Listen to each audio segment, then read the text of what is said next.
Alright, on today's episode of Python Papi, we're back inside our smart contracts project. Let's have a look at what we're going to be going over today.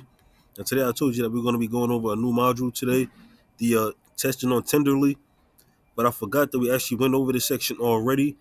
We actually did some transactions that I showed you guys where we funded one wallet from another. So let's pick up with some light reading and we're going to leave this one brief.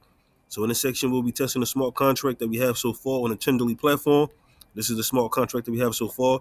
This is our smart contract, everything that we added, all the modifications that we made. And I think the last thing that we added was the clearing out the funders list and the funders values, as you can see here. That was the last thing we altered in our smart contract. So let's go down to some smart reading. So before we deploy our contract and test it on Tenderly, let's make sure that we make all the variables public so that we can see and interact with them. We did that already. Let me show you really quickly. So you can see here all of our variables are public, set to public. Our minimum USD, our price feed, our owner, our funders are all set to public. Our funded to amount funded is also set to public.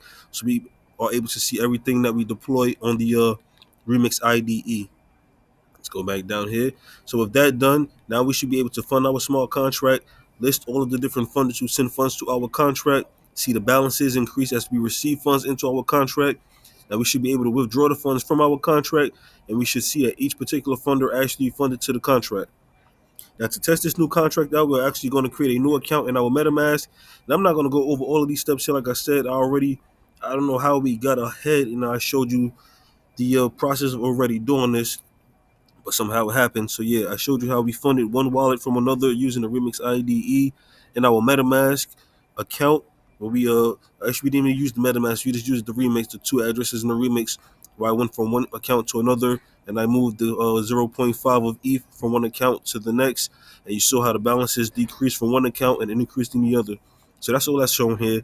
And then to show that on the Tenderly account, it'll just show you the transaction history and the transaction name and the time stamp and the date stamp.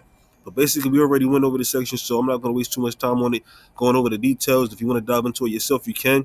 So actually, you're going to be closing this module out and moving on to the next one. So the next module we're going to be starting tomorrow is going to be immutables and constants, and I will keep you posted every step of the way as we move forward. But for now, this is the Python Papi. You guys stay Gucci.